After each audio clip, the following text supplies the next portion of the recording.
The Rishi Sunak's spring statement today, yes, lower earners will do a little bit better on national insurance, everybody else will pay the price, businesses get nothing. But two events today that dwarf that. The first, Putin has said, if you want to go on buying Russian gas, and of course the Germans and the Italians buy vast amounts of it, you've got to do it in rubles, which means a scramble to try and buy gas elsewhere.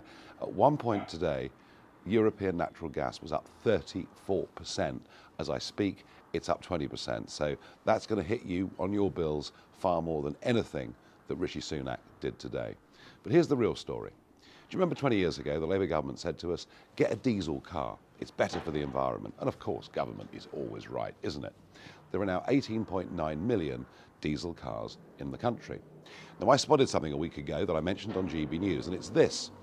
Because of our very, very high energy prices, because of the carbon floor, the other things that George Osborne did, we've lost much of our industry. Refining, very little refining is done in this country today. So what I found out was 20% of diesel that is put into those nearly 19 million cars at the pumps is refined in Russia. But actually, because of transshipment, it's probably nearer 40% of the diesel that is put in our cars is refined in Russia. Now, Boris Johnson, the big guy with the sanctions, says by the end of this year we will stop buying Russian oil, and that would mean we wouldn't be buying diesel from Russia. Yesterday, a conference in Switzerland, three of the biggest oil traders in the world said there is now going to be a chronic shortage of diesel and there may have to be rationing.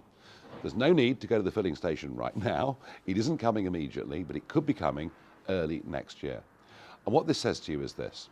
The whole net zero agenda. Oh, aren't we wonderful? We're reducing carbon dioxide emissions because all of our heavy engineering, all of our refining is going to other countries, and that shows us their CO2 emissions and not ours, is nonsense. It does nothing for the globe. It damages our energy security.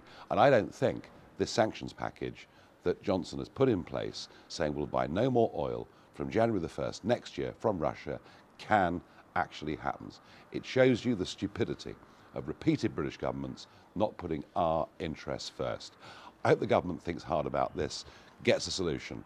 Rocketing gas prices, the prospect of rationing of diesel, as I say, these are much bigger stories than anything Rishi Sunak has said today.